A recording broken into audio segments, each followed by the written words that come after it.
어학연수반, 유학반, 미국 공부반.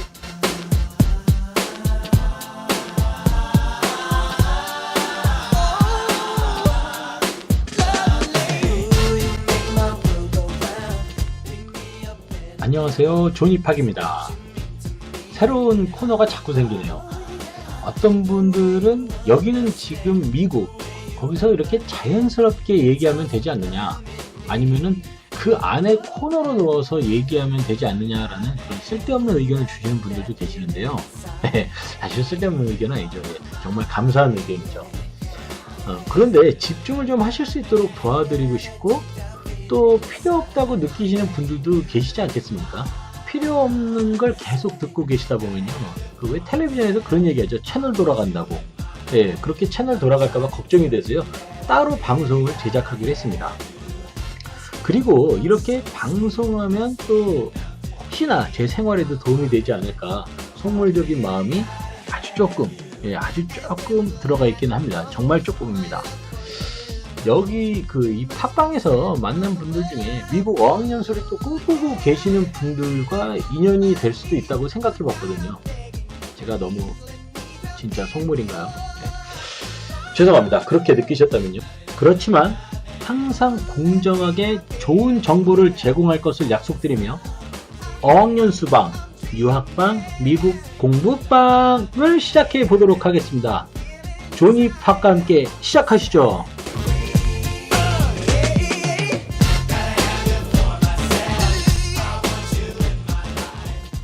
자, 어학연수생들이요, 예전에 비해 준 반면에 오히려 유학생, 그러니까 대학교를 미국에서 진학하는 학생들은 오히려 숫자가 더 늘은 것 같습니다.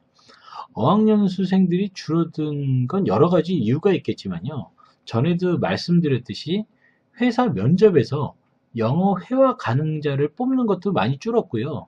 그리고 또 토익 점수도 그 기준이 많이 낮춰져서요, 그런 영향들이 학생들에게 미국에 가서 연수를 해야겠다는 자극이 줄어들게 만든 것 같습니다.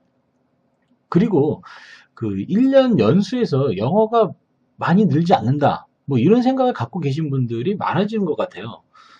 주변에 아마도 연수를 갔다 왔는데 영어가 많이 늘지 않는 사람들이 있으니까 그런 간접 경험 때문에 어학연수라는 거를 아예 생각도 안 하는 그런 친구들도 많아진 것 같습니다.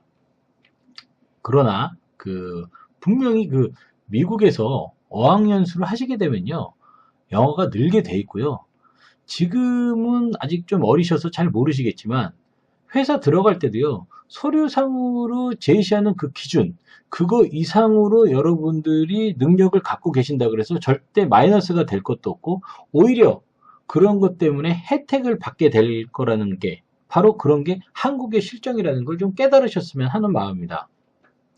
제가 유학라이브닷컴을 통해서도 강의를 하고 있는데요, 강의라는 게 좀 딱딱하죠. 딱딱하고 또 집중을 더 시켜야 되기 때문에 좀 더 공격적으로 얘기를 할 수밖에 없죠. 그렇게 강의를 할 수밖에 없는데요, 이곳 팟빵에서는 조금 더 편안하게 얘기를 할 수 있지 않을까, 그런 생각 때문에 이런 코너를 만들게 됐습니다.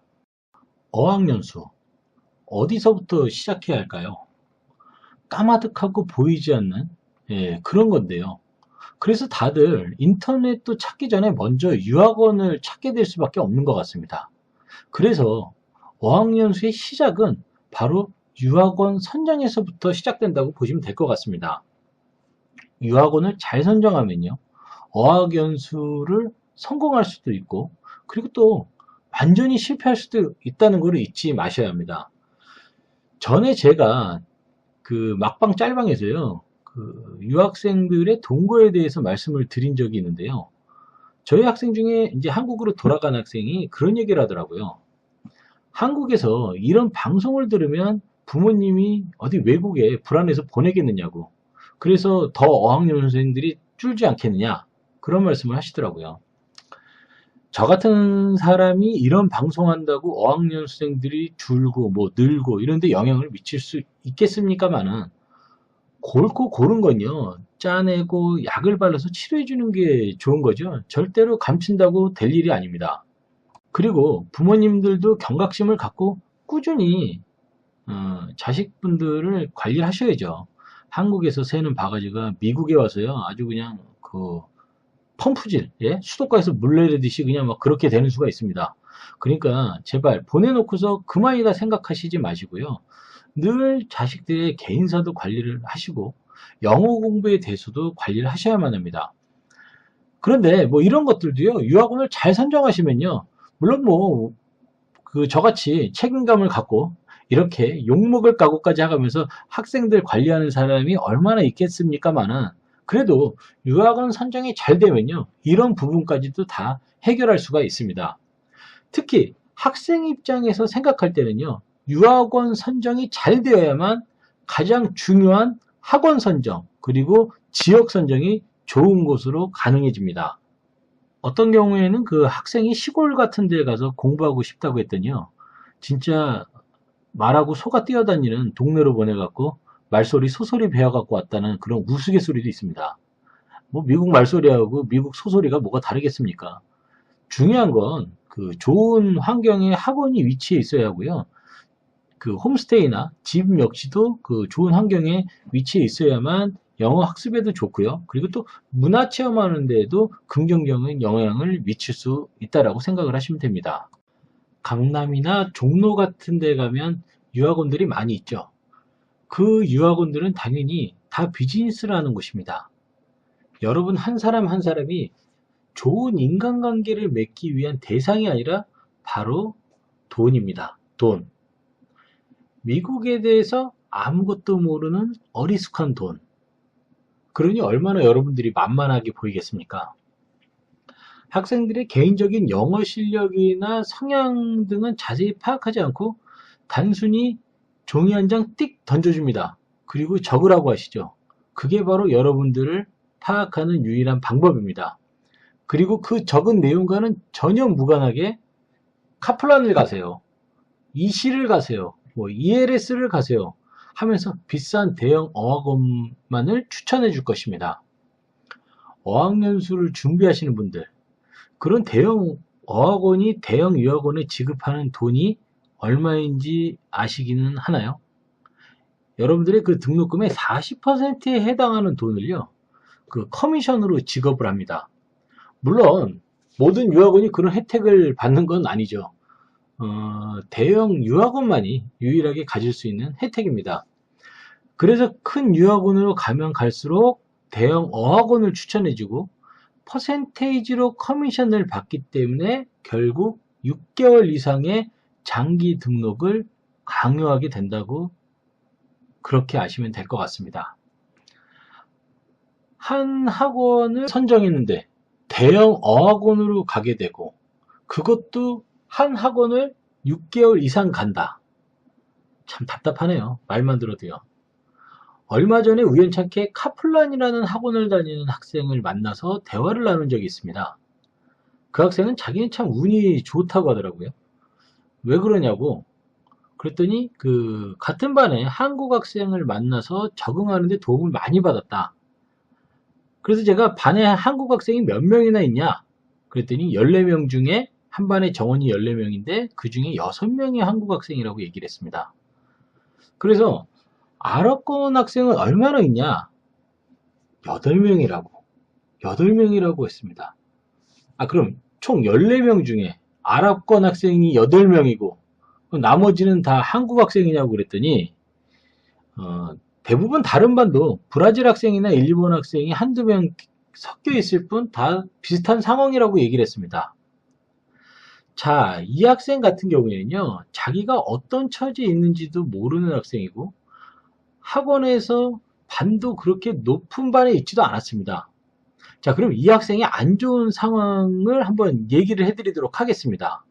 첫 번째, 이 학생은 너무 많은 한국 학생이 있는 대형 어학원을 추천받은 것입니다. 그것도 제일 비싼 학원이죠. 한국 사람들은 비싸면 좋다는 그 말도 안 되는 생각을 갖고 계신 분들이 좀 있는데요. 이런 학생들이 생각보다는 많다는 것입니다. 그래서 대형 어학원을 가보면요, 그렇기 때문에 생각보다 많은 한국 학생이 있을 수밖에 없는 거죠. 두 번째, 반에 다른 착한 한국 학생을 만나서 그 적응을 잘했다 뭐 이렇게 얘기를 하는데요. 그래서 한식당 찾기도 쉬웠고 한국마켓 찾기도 쉬웠고 외로울 때 한국 친구하고 얘기도 많이 나눴고 네, 뭐 이런 것들요. 그럼 한국에 계셨어야죠. 바다 좀 발린 음식 좀 드셔야 영어가 됩니다. 힘들 때 한국 친구가 아니라요. 외국 친구하고 관계를 돈독히 하셔야 하고 아니면은 홈스테이 가족들과 좋은 대화를 많이 나누셨어야죠. 이게 도대체 한국인가요? 미국인가요? 세 번째, 다민족이 모인 학원이 아니라 아랍권 학생이 많은 학원을 찾아갔다는 것입니다. 앞으로 이 어학연수방, 유학방, 미국 공부방에서 어학연수에 관한 얘기를 할 때요.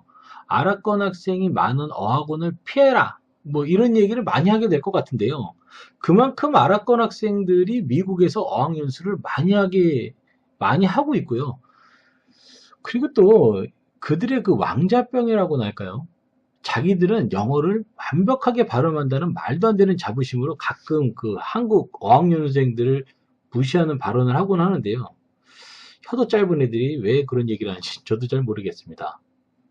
아랍권 학생들을 무시하는 건 아니지만요.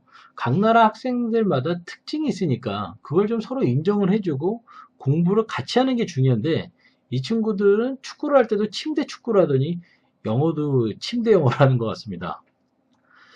자, 네 번째가 가장 중요한 건데요. 다시 한번 말씀드리지만 이 학생은 자신이 어떤 처지에 있는지도 모르고 있다는 겁니다.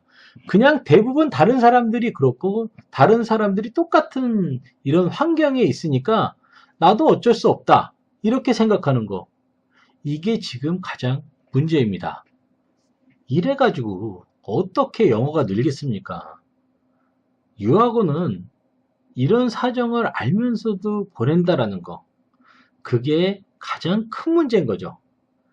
유학원이라고 듣는 게 있을 텐데 중동학생들이 대형 어학원에 밀집해 있다는 사실을 모르겠습니까? 다 알지만 결국 돈을 위해서 더 많은 커미션을 위해서 여러분들을 희생양으로 내보내는 겁니다.